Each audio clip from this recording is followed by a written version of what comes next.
네, 오늘 함께 보실 말씀은 창세기 30장 14절부터 24절까지 말씀입니다. 밀 거둘 때 르우벤이 나가서 들에서 합 한 채를 얻어 그의 어머니 레아에게 드렸더니 라헬이 레아에게 이르되 어머니 아들의 합 한 채를 청구하노라. 레아가 그에게 이르되 네가 내 남편을 빼앗은 것이 작은 일이냐?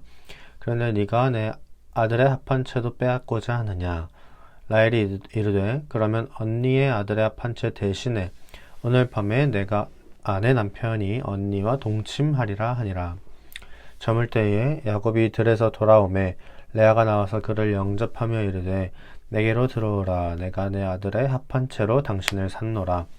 그 밤에 야곱이 그와 동침하였더라. 하나님이 레아의 소원을 들으셨으므로 그가 임신하여 다섯째 아들을 야곱에게 낳은지라.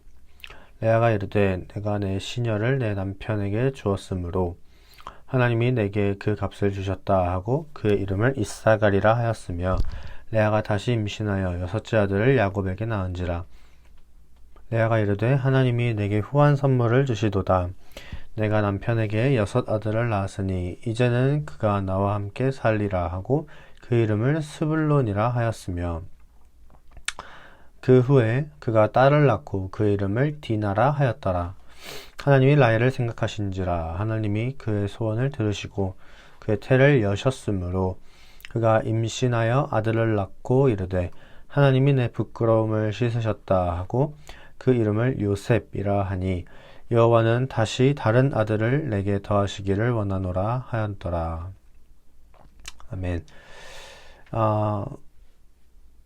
이제 우리는 우리 뜻대로 일이 잘 이루어지지 않으면 굉장히 낙심이 되기도 하죠. 그래서 막 화가 나기도 하고 빨리 일이 해결됐으면 좋겠다라는 마음에 내가 할 수 있는 한 많은 노력들을 합니다. 그러니까 마음이 조급해지기도 해요.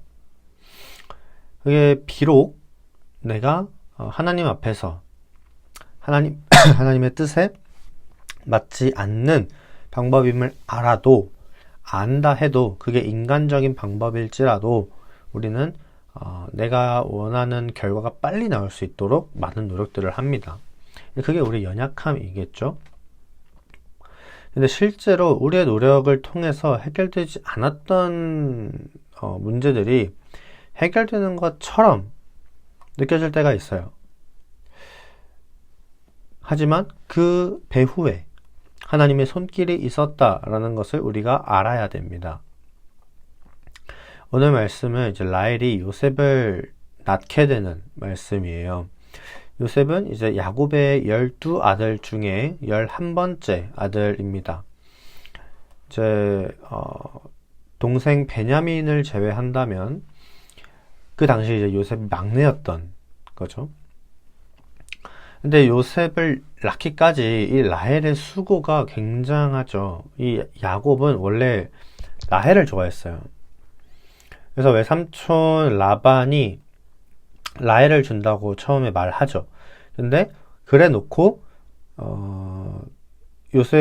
야곱을 막 자기 집에 어떤 종처럼 그렇게 일을 시키다가 라헬을 주겠다고 해놓고 라헬을 주지 않습니다. 언니인 레아를 먼저 줘요. 야곱이 속은 거죠. 그래서 7년을 더 일하고 라헬을 아내로, 자기가 좋아했던 동생 라헬을 아내로 맞이합니다. 했는데 문제는 라헬이 아이를 가지지 못한다라는 거예요.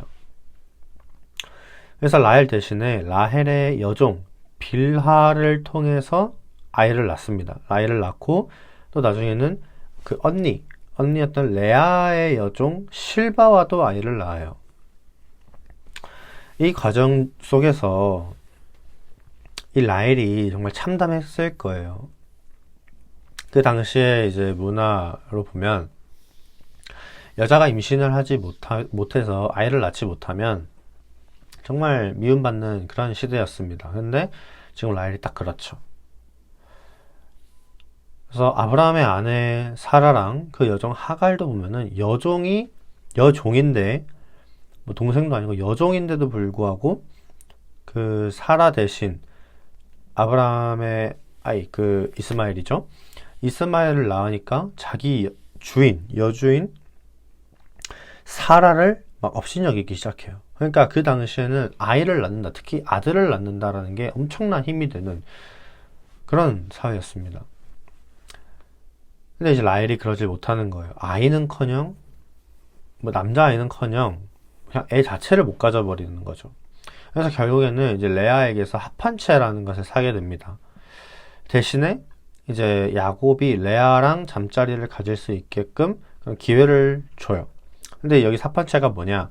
이 합한채는 이제 조그만한 과일인데 이게 그 당시에 이제 강장제 또는 이제 정력제로 많이 사용이 되었다고 해요.